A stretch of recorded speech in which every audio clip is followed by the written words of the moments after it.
Hello guys, for today's vlog, ayan, umagang-umaga na naman tayong nagising. It's 4 o'clock in the morning. Ayan, naghahanda na ako ng pang babaon ng aking mga estudyante at ng aking mga magtatrabahong anak.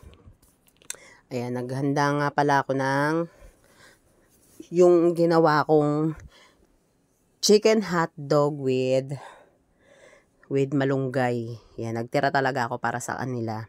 Para pambaon nila ngayong Lunes. Ayan.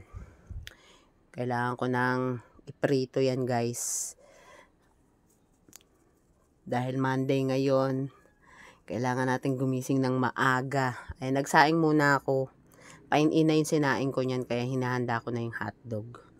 Ay, chicken dog pala. Kaya konting prito-prito lang yan. Pagbabrownin ko lang siya ng konti. Yan.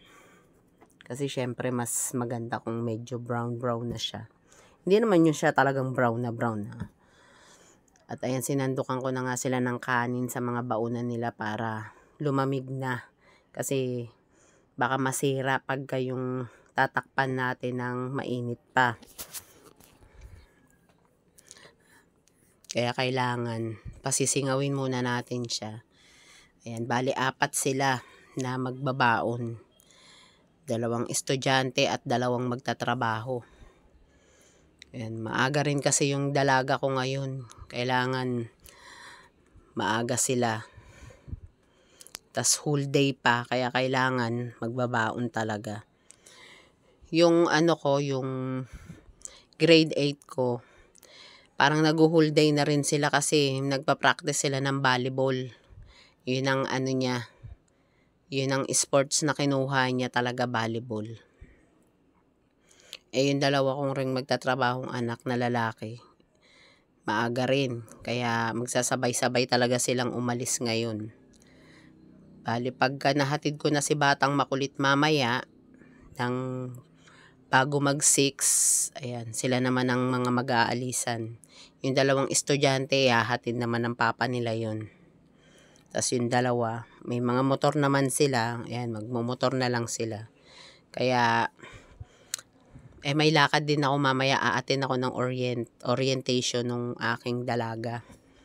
Kaya, walang tao dito mamaya sa bahay. Ewan ko kung anong oras ako makakauwi. Kaya, pero iniwan ko yung susi.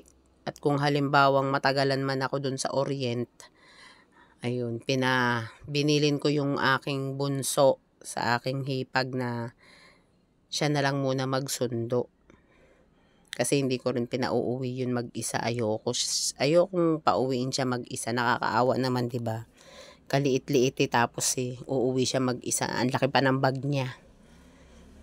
Ayan, luluto na natin yung chicken dog dyan. At ayan na guys, pumunta na ako dyan sa lugar kung saan kami mag-o-orient.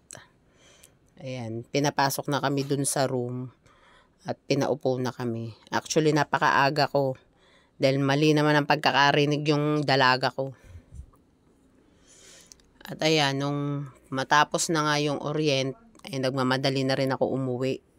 Kasi tumawag din yung aking grade 8 at kailangan daw nila magpasa ng birth certificate para dun sa paglalaruan nila ng volleyball dun sa teacher nila.